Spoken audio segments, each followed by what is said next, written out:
one more thing before I go into our Black Girls Missing segment. Monday is my relax, renew, and recharge day to kick off the week. I mostly visit different groups, um, check out new apps to get a feel of what's going on, what's going on out there, what they're talking about, and determine whether I want to join and participate in those discussions. It's my way of keeping up with what's trending in Black media, what everybody's talking about. So today was no different. I was watching one of my saved videos of Judge Toller, and all of you know her from divorce court. And she mentioned that she speaks live once a week in a group on Clubhouse. I heard of Patreon and some of the others, and quite frankly, I'm really not too fond of them. I really don't care for Patreon at all, but I never heard of Clubhouse. So I had the time, so I downloaded the Clubhouse app to see what it's all about. I found Judge Toller's group. I joined and signed up. But then I wanted to check out and see, what everybody else was doing on the group and to see if it was something that I would possibly like to participate in.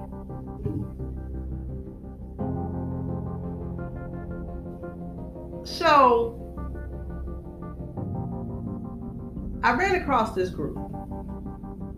And I paused for a minute because I was trying to think if I wanted to mention the group name, but I don't want to do that. I don't want to mention the group name. But I'm not going to mention their name. But I ran across this group. And I just joined it too. I joined the group today.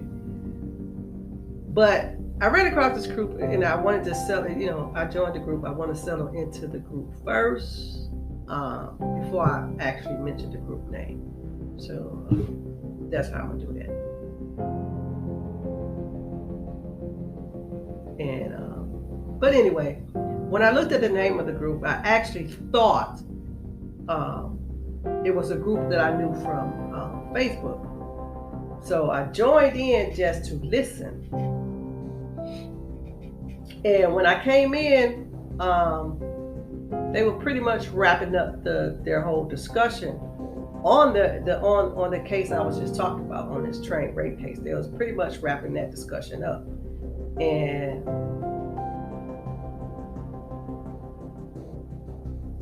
I'm sorry, Snoopy is like distracting me right now. I'm sorry, y'all. My dog is sitting here, Snoopy is sitting here. And it's raining today, so he is just acting nuts right now. He's a little frisky. So anyway, he threw me off track. I came on them pretty much wrapping the discussion up on the train on the case I was just talking about, and then they moved on to like 2 or 3 more other topics. They were short discussions, and I really wasn't paying attention. It was like I was just, I hate to say it, but I was just half-assed listening to the conversations because I'm trying to check out the app and check out other groups and trying to really see what's going on in this Clubhouse. What really drew me into the group is, like I said, I wasn't really paying attention, and the panelists were talking. They were talking about all kinds of stuff. They got to talking about a TikTok video where a woman fried her husband's pet fish. And I didn't know this was a thing. This woman fried her pet fish because he wouldn't clean the tank like she had asked him to do. And apparently, like I said, I didn't know this was a thing. And apparently it is a thing because there's another video out there of a mother doing the same thing to her son's pet fish. Okay, then they went into talking about dogs. And someone in the group is very anti-dog. And I thought this was interesting because I'm a dog person. I was raised with dogs, and frankly, I feel lost and empty when I don't have a dog. So it was interesting to see the other side of that coin. But anyway, it was good for me to hear, how anti-dog people really feel. I can change some things on how I interact with the public when I take my dog out. So Moving on, so honestly, I was half-assed listening to these discussions, as I said, and they were wrapping it up. When one of the moderators came on and went ham on the whole group,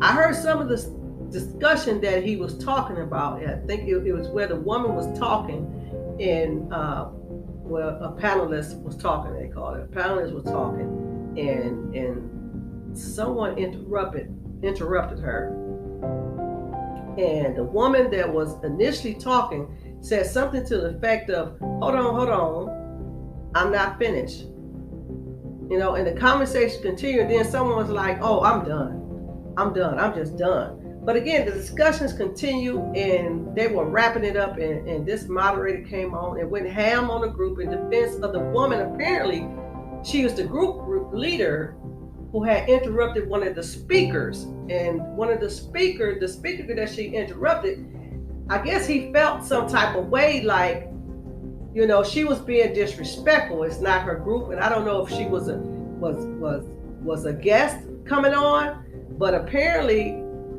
he felt like someone was being disrespectful. He felt like someone else was being disrespectful to another person that was speaking that was new to the group. And I guess he felt some type of way, like, you know, there was a lot of opportunities with people coming in and speaking, and that the people in the group, you know, the members, the actual panelists, were being disrespectful. So I'm not going to go into the whole spiel and tell you like word for word what he said, but what drew me was his words in her defense. Essentially, he told the group that in no uncertain terms was she going to be disrespected as long as he was the moderator. As long as he was around, she wasn't going to be disrespected. He wasn't going to tolerate it.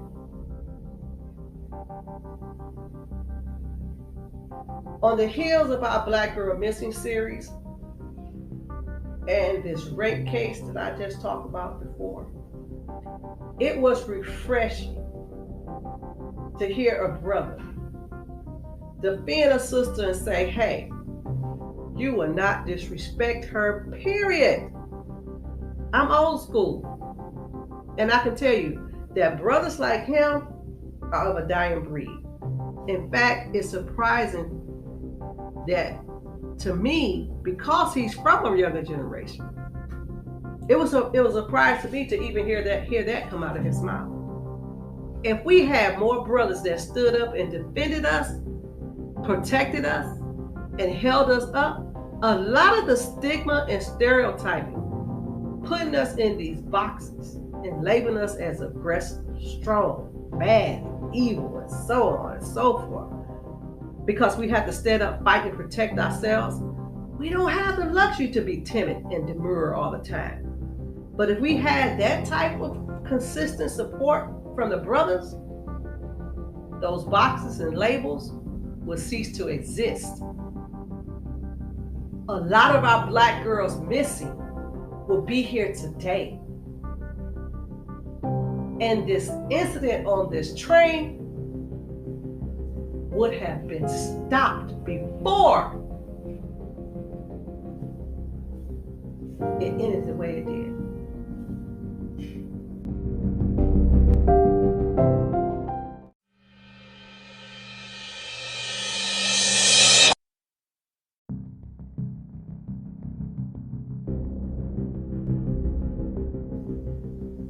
This week on Black Girls Missing, we covered 3 cases. Mothers and daughters who disappeared out of Detroit in 2012. If you haven't done so already, please go back and listen to the first and second episode in the series for the names of the previous Black girl missing. Feel free to share this information, including their missing posters, posted on our website at blackbutterflypodcast.com.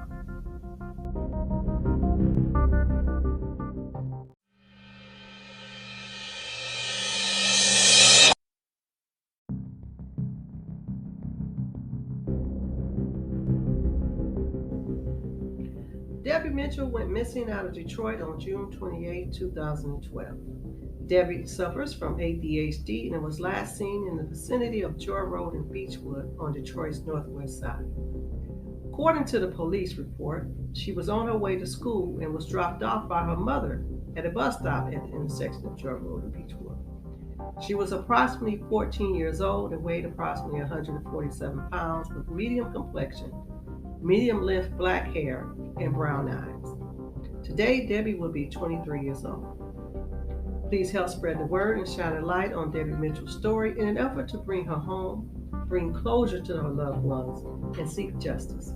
If there is anyone out there listening that may remember something or have information regarding Debbie's disappearance 9 years ago, it's not too late to contact the Michigan State Police, Detroit Police Department, or your local police department.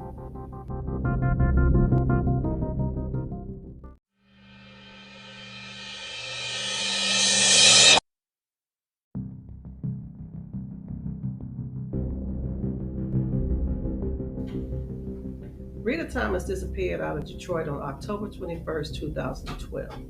The circumstances surrounding Rita's disappearance are unknown. She was last seen around 2:30 in the afternoon in the 48,000 block of Nevada off of 7 Mile and Conant on Detroit's east side.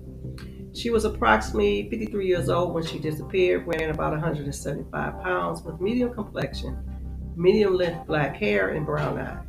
It is believed that Rita was in good physical health, but she may be suffering from mental illness. Today, Rita would be 62 years old.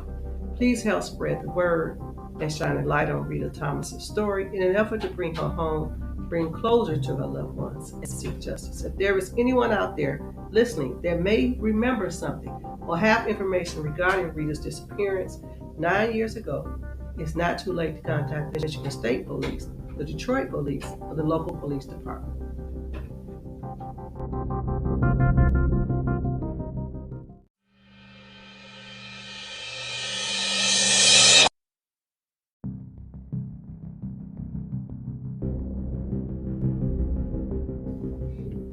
Tamala Niecole Wells disappeared out of Detroit on August 6, 2012. According to police records, Tamala was last seen in the 19700 blocks of Appleton. According to her boyfriend at the time, it is believed that she was going to meet friends when she disappeared. She was driving a white four-door Grand Prix. However, the vehicle was located on a cover tree between Emory and Lance. A few items of clothing were recovered from the vehicle, but Miss Wells was nowhere to be found. Tamala was approximately 33 years old when she disappeared and weighed about 157 pounds with medium complexion, black shoulder-length hair, and brown eyes. Today, Tamala will be 42 years old. Please help spread the word and shine a light on Tamala Niecole Wells' story in an effort to bring her home, bring closure to her loved ones, and seek justice. If there is anyone out there listening that may remember something or have information regarding Tamala's disappearance 9 years ago, it's not too late to contact the Michigan State Police, the Detroit Police Department, or your local police department.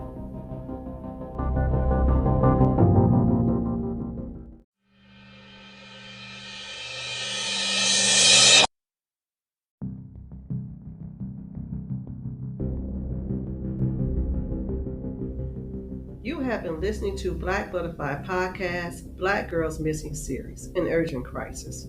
Black mothers and daughters unheard, unseen, and under siege. This series is in support of the Michigan State Police, Detroit's 1-800-SPEAK-UP, the Black and Missing Foundation Incorporated, Name Us, the National Missing and Unidentified Persons Systems, under the Department of Justice, and the FBI's Kidnapping and Missing Persons Database and other organizations in their efforts to bring awareness to missing people of color, to educate our communities, and to help bring them home, bring closure to their loved ones, and to help them to seek justice.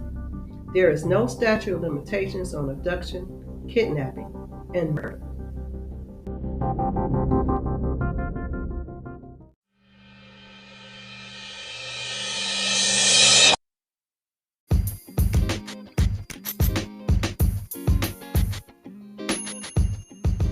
Thank you for listening to tonight's episode of the Black Butterfly Podcast. We've come to the end, and as always, I dedicate this poem, Miss Black Butterfly, to my one and only granddaughter, Shanti. Pootie loves you, baby.